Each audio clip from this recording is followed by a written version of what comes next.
Hi everyone, कैसे हैं आप सब।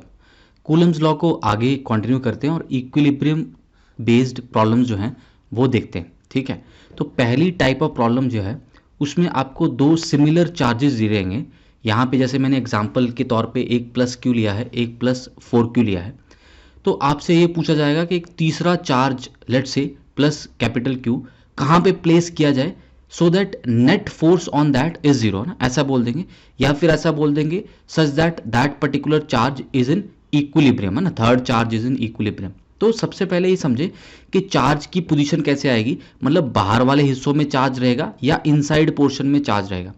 अगर देखिए आपको यहाँ पे आप प्लस क्यू चार्ज रखते हैं तो ये चार्ज भी पॉजिटिव है, ये भी चार्ज पॉजिटिव है, तो दोनों लोग उसको रिपेल करेंगे तो ये वाला चार्ज और उधर को चला जाएगा ना, तो इक्विलिब्रियम पोजीशन नहीं आई।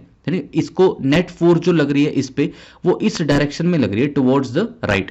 अगर मैं चार्ज को यहाँ पे रखता हूँ तो वो अगर पॉजिटिव और ये दोनों भी पॉजिटिव है तो फिर से रिपल्शन होगी और चार्ज मूव करेगा टुवर्ड्स लेफ्ट। तो यहाँ पे भी आपको इक्विलिब्रियम पोजीशन नहीं मिलती है।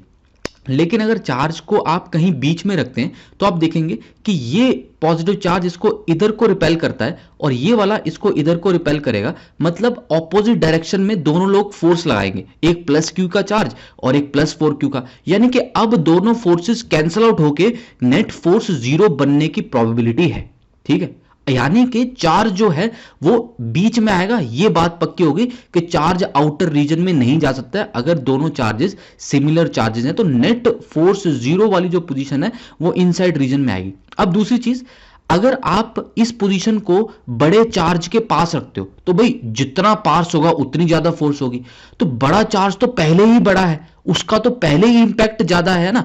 तो अगर आप इस चार्ज को इसके पास रख दोगे तो इसको बहुत जोर से धक्का मारेगा और आपका चार्ज क्यू जो है वो लेफ्ट की तरफ चला जाएगा। तो यहां पे फोर्स बैलेंस नहीं होने वाली है क्योंकि ये चार्ज ऑलरेडी बड़ा है, आपने बड़े चार्ज के पास में, है ना, बिल्कुल पास में उसके नया चार्ज रख रहे हो तो छोटा चार्ज बैलेंस नहीं कर पाएगा।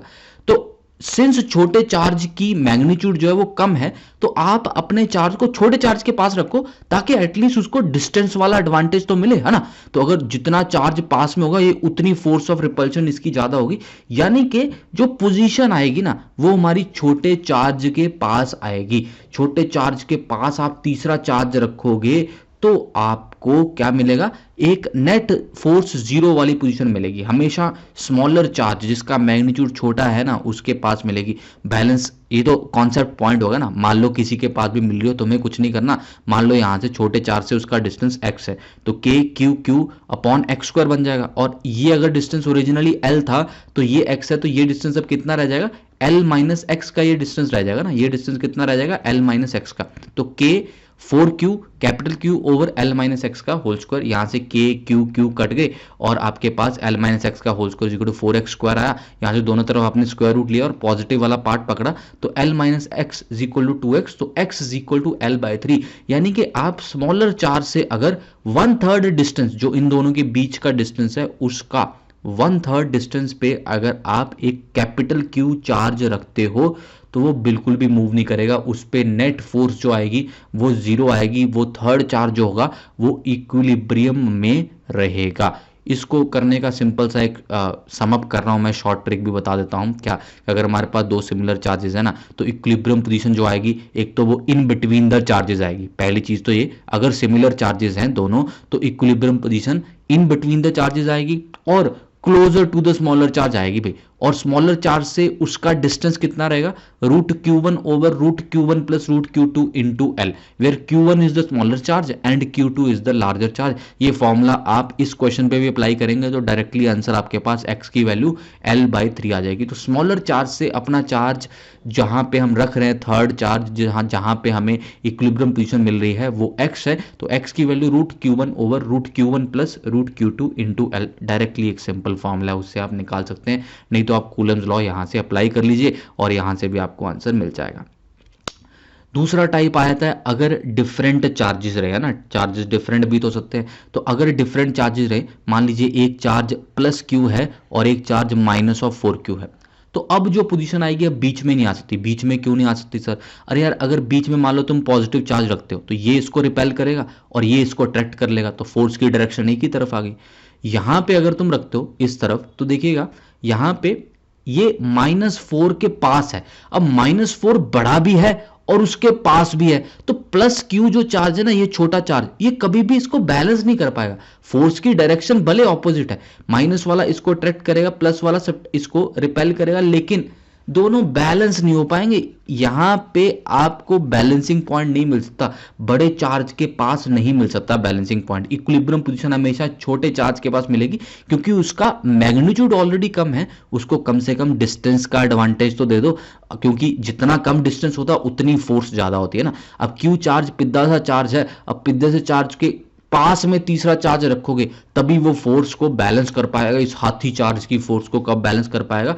अगर आप हाथी चार्ज से थोड़ा दूर रखो अपने चार्ज को और पिद्दे चार्ज के पास रखोगे, तो आपका ओवरऑल जो इम्पैक्ट है फोर्सेस का वो बैलेंस किया जा सकता है। आइए करके देखें। यहाँ पे अगर इससे डिस्टेंस x है तो k q q upon x square, k q 4q upon l plus x का होल स्क्वायर। विदाउट साइन डालते हैं ना कूलम्स लॉ में, यहाँ पे हम वेक्टर फॉर्म में विद साइन डालना है, यहाँ पे तो विदाउट साइन डालना है। देखिए यहाँ पे तो के क्यू क्यू कट गए हमारे, और यहाँ पे ये वाला हमने थोड़ा सा गड़बड़ लिखा है, मेरे को लगता है स्मॉल क्यू नहीं आएगा हमारा यहाँ पे कैपिटल क्यू आएगा ना, this will be capital Q. तो यहाँ पे कैपिटल क्यू कर लें ऐसा करके, लेट्स मेक दिस करेक्शन। ये कैपिटल क्यू आएगा और ये capital Q small Q cut गए, और आपके पास 1/x square 4/l plus x का होल स्क्वायर इस तरह से बन गया। और ये क्वांटिटी आपकी यहाँ से दोनों तरफ स्क्वायर रूट ले लें, 1/x equal to 2/l plus x बन गया। तो यहाँ से x की वैल्यू कितनी आ गई? L आ गई। यानी कि यहां से अगर आप L डिस्टेंस की दूरी पे कैपिटल Q रखते हैं तो आपको वहां पे नेट फोर्स 0 मिलेगी। वैसा ही शॉर्ट ट्रिक इसमें है कि अगर unlike charge in the equilibrium position कहां पे आएगी? एक तो आउटसाइड पोर्शन में आएगी, और आउटसाइड पोर्शन कौन सा? जो क्लोजर टू स्मॉलर चार्ज है, जो क्लोजर टू स्मॉलर चार्ज है वहां पे इक्विलिब्रियम पोजीशन आपको मिलेगी। फॉर्मूला दिखने में वैसे ही है, बट डिनोमिनेटर थोड़ा सा चेंज है। Root of Q1 over root Q2 minus root Q1 है, root Q2 minus root Q1, और साथ में L है। तो Q1 क्या है आपका? स्मॉलर चार्ज है, और Q2 क्या है आपका? लार्जर चार्ज है। x डिस्टेंस कहां से आएगा? स्मॉलर चार्ज से डिस्टेंस आएगा। x will always be from the smaller charge, जिसका मैग्नीट्यूड छोटा है ना, magnitude wise not sign wise. Okay, I hope इससे आप इक्विलिब्रियम पोजीशन के जितने भी न्यूमेरिकल्स हैं वो सारे आराम से कर सकते हैं। किसी भी किताब से कहीं से भी आप प्रैक्टिस कर सकते हैं। मैं भी डीपीपी दे दूंगा डिस्क्रिप्शन में, तो वहां से कर लीजिएगा। अब अगले टाइप पे चलते हैं। इसको करने से पहले हमें मैक्सिमम मिनिमा का कॉन्सेप्ट जो है वो थोड़ा सा सीखना पड़ेगा। शायद आपने क्लास 11 में पढ़ा हो, मैं एक बार रिवाइज करवा देता हूँ। एफ अगर हमारे पास एक फंक्शन है ना, कोई भी फंक्शन हो सकता है एक्स में, तो ये हमारे पास जैसे 3x square plus 6x plus 7 है। आप इसका डेरिवेटिव लेंगे, डेरिवेटिव आपके पास क्या आ जाएगा? 6x प्लस 6 आ जाएगा। डेरिवेटिव को आप जीरो करेंगे, डेरिवेटिव जीरो करने से आपके पास एक क्रिटिकल पॉइंट आएगा ना, 1 2 3 कितने भी क्रिटिकल पॉइंट्स आ सकते हैं। तो अब आपको चेक करना है कि इस क्रिटिकल पॉइंट पे मैक्सिमा बन रहा है या मिनिमा बन रहा है ना। दोनों में से कोई एक बन सकता है, कई बार दोनों ही नहीं बनते हैं, ठीक है। तो उस पर हम नहीं जाएंगे, हमारे में या तो मैक्सिमा बनेगा या मिनिमा बन जाएगा फिजिक्स में।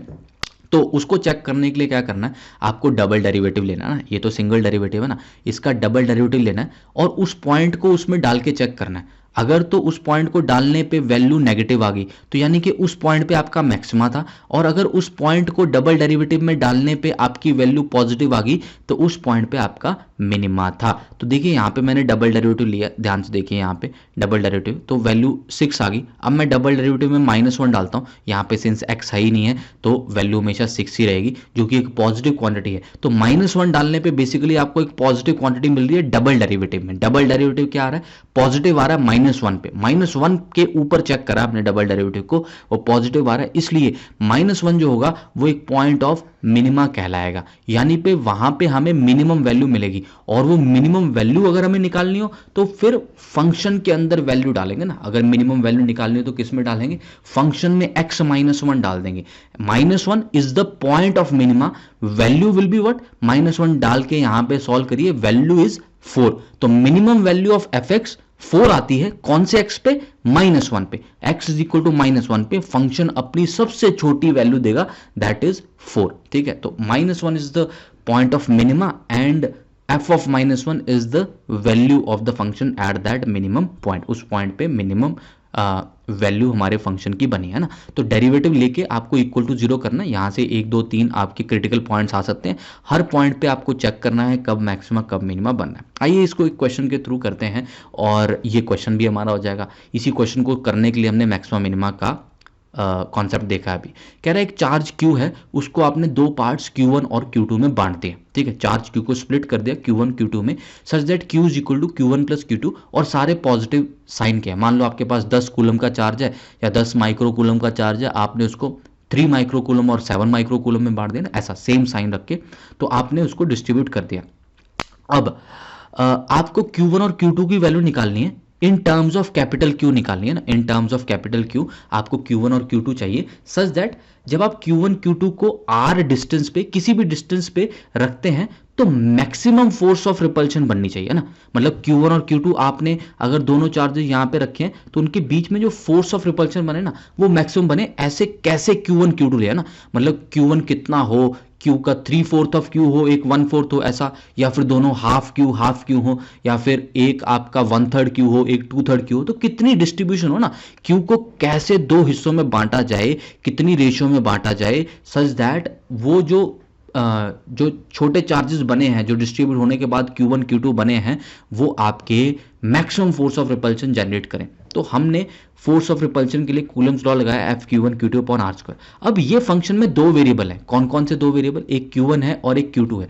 डिफरेंशिएशन कभी भी दो वेरिएबल में नहीं कर सकते, केवल एक वेरिएबल में डिफरेंशिएशन होती है। जब तक क्वेश्चन को एक वेरिएबल में नहीं लाओगे तब तक मैक्सिमा मिनिमा का कॉन्सेप्ट अप्लाई नहीं करेगा। तो सबसे पहले हमने क्या कहा कि मान लो Q1 की वैल्यू x है, अगर Q1 में x चार्ज है तो Q2 में कैपिटल Q माइनस x हो जाएगा। तो इन दोनों की वैल्यू यहां पे डाल दी।